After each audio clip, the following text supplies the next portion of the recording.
శ్రీ గురు బ్రహ్మ శ్రీ మహాగణపతి నమః. గురువు యొక్క నక్షత్ర మార్పు అనేది ఆగస్టులో జరగబోతున్నది. ఈ యొక్క నక్షత్ర మార్పు అనేది మనం గత నక్షత్ర మార్పు గురించి కూలంకషంగా వివరించడం జరిగింది.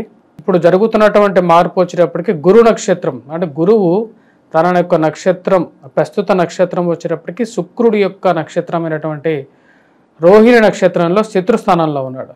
ఈ యొక్క స్థానం నుంచి తన యొక్క మార్పు అనేది జరగబోతున్నది. కుజుడు నక్షత్రమైనటువంటి మృగశిర నక్షత్రంలోకి మార్పు జరగబోతుంది. రాబోతున్నటువంటి 100 రోజుల పాటు అంటే నవంబర్ 28వ తారీఖు వరకు కూడా గురువు ఈ యొక్క మృగశిర నక్షత్రంలోనే ఉండబోతున్నాడు. ఈ మృగశిర నక్షత్రంలో ఉండబోతున్నటువంటి గురువుకి కుజుడికి ఎటువంటి కంపాటబిలిటీ ఉంది అనేది మనం చూద్దాం. మృగశిర నక్షత్రానికి అధిపతి వచ్చేటప్పటికి కుజుడికి గురువుకి మిత్రత్వం అనేది ఉంది. గత మనం చూసినటువంటి 100 రోజుల పరిస్థితి మనం చూసినట్లయితే చాలామంది టీవీ న్యూస్ పేపర్స్లో కూడా చూస్తుండవచ్చు. ఇదే విధంగా కూడా ఒక డిబేట్ కూడా మనకు వచ్చేటప్పటికి టీవీ9లో జరిగింది. క్రోధీనామ సంవత్సరంలో ఇటువంటి అరిష్టాలు ఎందుకు జరుగుతున్నాయి అని మనం వివరించేటప్పుడు గురువు యొక్క నక్షత్ర స్థితిగతి గురించి కూడా నేను చెప్పాను. గురువు శత్రుస్థానంలో ఉన్నప్పుడు ప్రకోపం అనేది ఎక్కువగా ఉంటుంది. అందుకే ఆగస్టులో మనం చూసుకున్నట్లయితే ఏవైతే వైరాలు ఉన్నాయో ఆ వైరాలు అనేవి కొంత శాంతించడం, యుద్ధ వాతావరణం కొంచెం తగ్గటం అనేది కూడా మనం గమనిస్తూ ఉండొచ్చు. ప్రకృతి ప్రకోపం అనేది కూడా తగ్గుతూ ఉంటుంది. ఇప్పుడు రాబోతున్నటువంటి 100 రోజుల పాటు మృగశిర నక్షత్రంలో గురువు ఉన్నప్పుడు కొంచెం కంపాటబిలిటీ అనేది ఉంటుంది. కాకపోతే కుజుడు నీచత్వం కూడా పట్టబోతున్నాడు. దాని గురించి కూడా వీడియో చేశాను, అది కూడా చూడండి. ఎందుకంటే రాష్ట్రాధిపతి అంటే ఈ సంవత్సరానికి అధిపతి అయినటువంటి కుజుడు ఈ సంవత్సరంలో కుజ మాందాబ్దం కుజ నీచత్వం జరుగుతున్నది.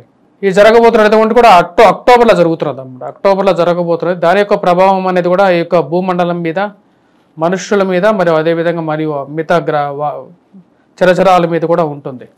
ఇక గురు నక్షత్రం ఎప్పుడైతే జరుగుతుందో ఇప్పుడు నేను చెప్పబోయేది వచ్చేటప్పటికి కుజుడు నక్షత్రంలోకి ఎప్పుడైతే మృగశిర నక్షత్రంలోకి గురువు మారినప్పుడు మిగిలినటువంటి 26 నక్షత్రాల మీద కూడా దాని యొక్క ప్రభావం అనేది ఉంటుంది. అంటే అంగగోచారం అని చెప్పి అంటారు దాన్ని. అంగగోచారంలో శిరస్సు, ముఖము, అదేవిధంగా ఉదరము, ఛాతి, జననేంద్రియాలు, పాదాలులో మిగతా 26 నక్షత్రాలు కేంద్రీకృతమై ఉంటాయి.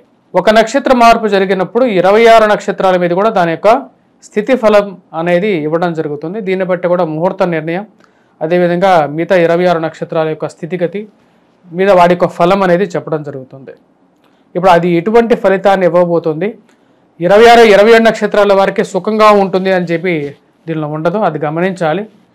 ఇది వంగర వారి పంచాంగ సిద్ధాంతాన్ని కాబట్టి నేను గణన చేసి చెప్పడం జరుగుతుంది. మీరు ఎవరికైతే ఏ నక్షత్రానికైతే బాగుండదో వారు కొన్ని తగు జాగ్రత్తలు తీసుకోవాలి. దైవ ధ్యానం చేసుకోవటం, దైవ ధాన్యం చేసుకోవటం, మంత్రోచ్చారణ చేసుకోవచ్చు. ఇలాంటివి చేసుకుంటే సరిపోతుంది. మీనరాశి వారికి ఈ యొక్క రాబోతున్నటువంటి గురు సంచారం ఎటువంటి ఫలితాలు రాబోతున్నాయి? ఎందుకంటే గురువు తన యొక్క కుజుడు నక్షత్రమైనటువంటి స్థానంలోకి వెళ్ళబోతున్నాడు అన్నమాట. అంటే గురువు కుజ నక్షత్రంలోకి వెళ్ళబోతున్నాడు, మృగశిర నక్షత్రంలోకి వెళ్ళబోతున్నాడు, కుజుడు స్థానంలోకి వెళ్ళబోతున్నాడు. ఇక నక్షత్ర జాతకులకి మీనరాశి వారికి వచ్చినప్పటికీ మనం చూసినట్లయితే పూర్వభాద్ర నక్షత్రం, ఉత్తరాభాద్ర, రేవతి నక్షత్ర జాతకులకి అనుకూలమైనటువంటి ఫలితాలుగానే చెప్పవచ్చు. అంగగోచారంలో 2 పాదాలుగా వీటిని చెప్పడం జరుగుతున్నది. తద్వారా వచ్చినప్పటికీ ఈ యొక్క 3 నక్షత్రాలకి కూడా అనుకూలమైనటువంటి ఫలితం, టోటల్గా రాశికి అనుకూలంగా ఉందన్నమాట. ముఖ్యంగా ఎక్కడికి పోయినా సరే ఒక మంచి పేరు, గుర్తింపు పొందగలుగుతారు. 10 మందిలో ధనం అనేది రాగలుగుతుంది. సంఘంలో గౌరవము, గుర్తింపు ఉన్నటువంటి వారితో ఒక సయోధ్య మరియు అదేవిధంగా ఒక ఫ్రెండ్షిప్ అనేది ఏర్పడుతుంది. ఆ యొక్క స్నేహం అనేది మీకు ఉపయోగపడుతుంది అన్నమాట. గుర్తింపు పడతారు ఉన్నటువంటి వారితో. ఈ యొక్క రాబోతున్నటువంటి 100 రోజుల పాటు ధనంతో పాటు గౌరవము, కీర్తి, మిమ్మల్ని ముందుకు పిలిచి మిమ్మల్ని ముందు కూర్చోబెట్టడం, 10 మందిలో గుర్తింపు పొందడం, ఇవ్వవలసినటువంటి పదవుల్లో మీకు అగ్రతాంబూలం ఇవ్వటం, మరియు అదేవిధంగా ప్రమోషన్స్ పరంగాను ఉద్యోగాల్లో ఉన్నటువంటి వారికి కూడా ఒక మంచి గుర్తింపు ఇవ్వటం అనేది జరుగుతుంది. వారితో పాటు ఈ యొక్క నక్షత్ర జాతకులకి కుటుంబంలో ఒకరికి ఉద్యోగం రావడానికి అవకాశం అనేది ఉంది. పిల్లల ద్వారా వారికి వచ్చినటువంటి ర్యాంక్స్ ద్వారా కానీ, లేకపోతే వారికి వచ్చినటువంటి సీట్స్ ద్వారా కానీ, వారికి ఉన్నటువంటి ఉద్యోగ రీత్యా కానీ మీరు ఒక గౌరవాన్ని సంపాదించుకోగలుగుతారు. అది మీ మానసిక ఆనందానికి గల కారకంగా ఉంటుంది. వివాహం చేసుకోవాలనుకున్నటువంటి వారికి కూడా కొంచెం సానుకూలమైనటువంటి ఫలితాన్ని గురువు మృగశిర నక్షత్రంలోకి మారినప్పుడు కొంచెం అనుకూలమైనటువంటి ఫలితాలు కూడా ఇవ్వగలుగుతాడు. అంగగోచారంలో ఇదే చెప్పడం జరిగింది అన్నమాట. ఈ యొక్క రాశిలో ఉన్నటువంటి 3 నక్షత్రాలు పూర్వభాద్ర, ఉత్తరాభాద్ర, రేవతి నక్షత్ర జాతకులకి సానుకూలమైనటువంటి ఫలితాలు అనేది చెప్పడం జరుగుతున్నది. మరియు అదేవిధంగా ఎవరైతే సంతాన విషయంలో, సంతాన సంబంధితమైన విషయాల్లో సానుకూలమైనటువంటి ఫలితాలుగా కూడా చెప్పచ్చు. సంతానం గురించి ప్రయత్నాలు చేస్తున్నటువంటి వారికి కూడా కొన్ని సానుకూలమైనటువంటి ఫలితాలు పొందడం అనేది జరుగుతుంది. ఆలోచన ఏదైతే ఉందో, మానసిక ఆలోచన ఏదైతే ఉందో, నిర్ణయం తీసుకోలేనటువంటి ఒక విషయాలు ఏవైతే ఉన్నాయో ఆ విషయాలు నిర్ణయం తీసుకోవటం, ఆ నిర్ణయాలు తగినట్టుగానే జీవితం అనేది ఉంటుంది అనే విధంగా ముందుకు జరుగుతూ ఉంటుంది. గురువు మీనరాశి వారికి తృతీయంలో ఉన్నప్పుడు అంత యోగ్యాన్ని ఇవ్వడు. కానీ నక్షత్ర రీత్యా ఈ యొక్క మార్పు అనేది కొంచెం అనుకూలమైనటువంటి ఫలితాన్ని ఇవ్వడం అనేది జరుగుతున్నది. ముఖ్యంగా పూర్వభాద్ర, ఉత్తరాభాద్ర, రేవతి నక్షత్ర జాతకులు టోటల్గా రాశిలో ఉన్నటువంటి అన్ని నక్షత్రాలకి 3 నక్షత్రాలకి కూడా సానుకూలమైనటువంటి ఫలితాలు అనేది పొందడం జరుగుతుంది. జీవిత భాగస్వామితో సత్సంబంధాలు అనేది మళ్ళీ చిగురిస్తాయి. మరియు ఉద్యోగపరంగా సానుకూలంగా ఉంటుంది. వ్యాపారంలో ఏదైతే కొత్త బ్రాంచెస్ కానీ కొత్త ఓపెన్ చేయాలనుకుంటున్నారో దాని తగినట్టుగానే ముందుకు వెళ్ళగలుగుతారు. ఖర్చు ఎక్కువ ఉన్నప్పటికీ కూడా ఆగకూడదు, ముందుకు వెళ్ళాలి అని చెప్పి నిర్ణయించుకుంటారు. దాని తగినట్టుగానే ముందుకు వెళ్ళటం జరుగుతుంది జీవితంలో.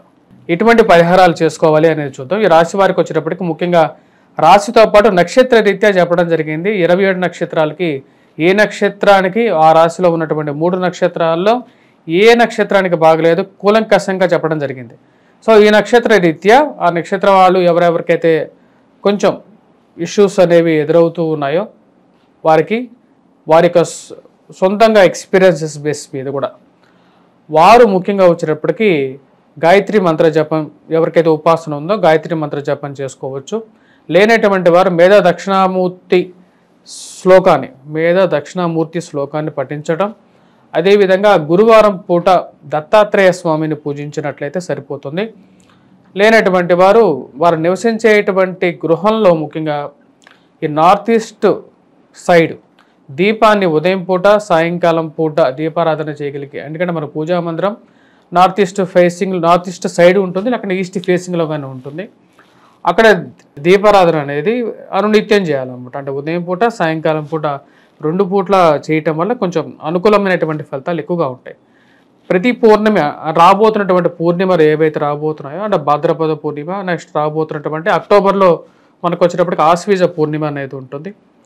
ఈ యొక్క పూర్ణిమల్లో వచ్చేటప్పటికి నెక్స్ట్ కార్తీక పూర్ణిమ అనేది ఉంటుంది. ఈ పూర్ణిమల్లో కానీ ఎందుకంటే ఇది అక్టోబర్ వరకు అటు రాబోతున్నటువంటి నవంబర్ వరకు కూడా ఉంటుంది. రాబోతున్నటువంటి 100 రోజుల పాటు ఈ యొక్క గురు సంచారం అనేది మృగశిర నక్షత్రంలోనే ఉంటుంది. మృగశిర నక్షత్రంలో గురు సంచారం జరుగుతున్నప్పుడు కొన్ని నక్షత్రాలకు ఏవైతే బాగలేదో వారు మటుకు ఈ యొక్క పరిహారాలు పాటించవచ్చు. మిగతా వారు కూడా దక్షిణామూర్తి శ్లోకాన్ని పఠించడం కానీ వాటిలో ఎటువంటి దోషం అనేది లేదు. ఎందుకంటే గురువు జాతకరీత్యా ప్రతి ఒక్కరి జీవితంలో చాలా ఇంపార్టెంట్ రోల్ ప్లే చేస్తూ ఉంటాడు. వారు పుట్టినటువంటి సమయాన్ని బట్టి, లగ్నాన్ని బట్టి, మరియు అదేవిధంగా చంద్ర లగ్నాన్ని బట్టేసేసి కూడా వారికి ప్రభావం అనేది ఉంటూ ఉంటుంది అన్నమాట. సో ఇటువంటి పరిహారాలు చాలా సింపుల్ రెమెడీస్ మన ఇంట్లోనే చేసుకోవచ్చు అన్నమాట. సో మన ఇంట్లోనే మన పిల్లలకి కూడా నేర్పించండి దక్షిణామూర్తి శ్లోకాన్ని ఎలా చదవాలి, మరియు అదేవిధంగా మన యొక్క దీపారాధన ప్రక్రియలు చేయటం అనేది ఎలా చేయాలి అనేది కూడా మీరు పాటించినట్లయితే శుభం కలుగుతుంది. స్వస్తి.